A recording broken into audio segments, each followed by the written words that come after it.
Hey guys, it is Wednesdays with Chasey Poo, and today we are talking about positive trans representation in the media.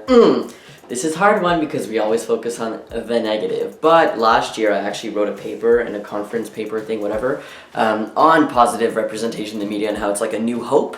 But like, it is, but it isn't. But we're focusing on the positive, no bad. So, positive trans representation in the media. We can't talk about trans representation without talking about Caitlyn Jenner.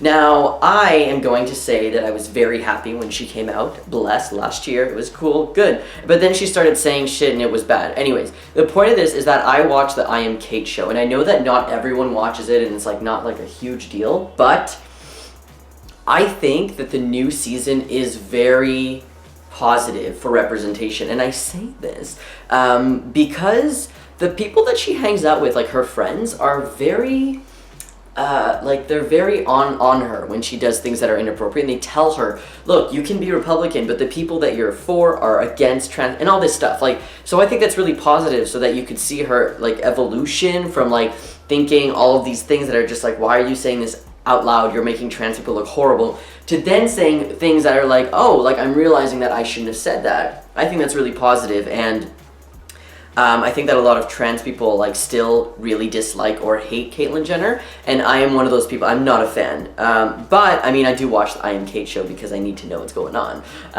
But slowly I'm understanding that she just doesn't understand and that she doesn't know, because it's like she didn't Google this stuff like we did, and she didn't go on YouTube and like learn about all these things, so she doesn't know how bad some of the things are that she's saying. So I think that I'm giving her the benefit of the doubt. Yeah, sometimes she says things that I'm just like, okay, fuck off. But I don't know. I just wanna be like, hey, you know, like I get it sometimes. Sometimes, you know, she still says things that are just like not cool. But yeah. So other representation. As much as I hate Adam on Degrassi, there were some specific things that were good, like 80% problematic, 20% I hate. So that's good. And then we think about other representation in the media that like people are coming out, like the Wachowski sisters?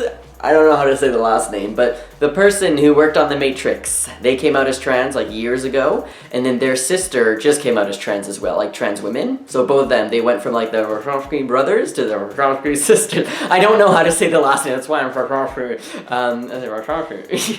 Sounds like I'm saying Versace, I'm not. So I think that that's really cool and very interesting. But for other types of like cool trans representation, you gotta talk about YouTube. But you can't. Like, I think that Transtastic has a pretty good representation of the trans community. I'm not like of trans male community, although most of us are white, and I don't like, that's not really accurate of what this community looks like, and we're also almost all able-bodied. We just need some more diversity, but I'm not going to be like looking for diversity, you know, like it's not just like that.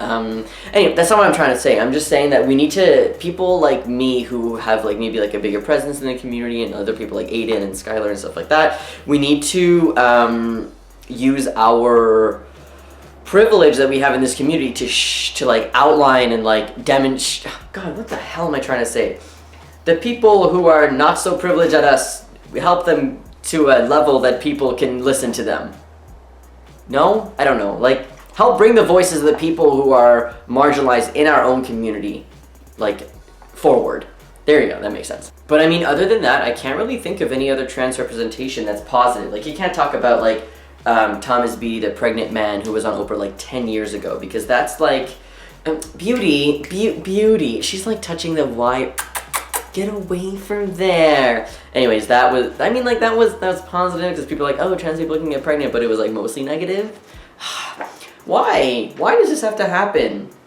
Why can't we have anything nice? Positives, we have to think positive. I'm gonna talk about something here, and it's kind of on the negative side, but you love me. So my friend wrote a thesis on trans representation in the media. It's only trans women, but she turned it into a book, and I'm in the book. This is not promoting the book. I'm just going to explain something in here that I found interesting. And there's actually a picture of me in the book because I wrote the foreword. Here it is. This is me right here. Chase Raw with the two puss, of course. And then my friend here, she's the one who wrote the book and the thesis, whatever, she's giving me a shirt to wear because I'm always nude. Anyways, this book talks about how we almost purposely like trans characters because we want them to be trans, or the media wants them to be trans. Example is in like Dallas Buyers Club and what's that other one called? Oh my god, I'm crazy. What? Something in the Angry Inch. Oh my god, what's wrong with me? I'm like all over the place today. I'm trying to read it from the back because like I've obviously seen this. Headway, that's it. Jesus Christ.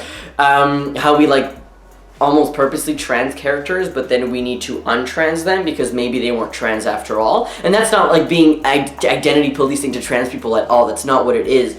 But it's really, I don't know, it's really interesting because the book is called I'm Supposed to Relate to This. A trans woman on issues of identification with trans moving images. And it's, honestly, I read this whole thing obviously because I wrote the foreword, but it's written like a graphic novel. So it's not like a boring thesis and stuff like that. Like it's like, there's like different parts and it's, I don't know, I think it's like really, the layout is like really awesome. Very nerdy, I love it. Anyways, my point is that this talks about negative representation, but it also brings like a different kind of view to it, that like our perspective of trans characters and how we see them and how society sees. I don't know. This doesn't really make sense. I'm really not good at explaining this right now, but you love me and I love you, and I'm just all over the place. The cats are staring at me. I need to sit down and edit some more videos. I love you. Have a great week. Bye.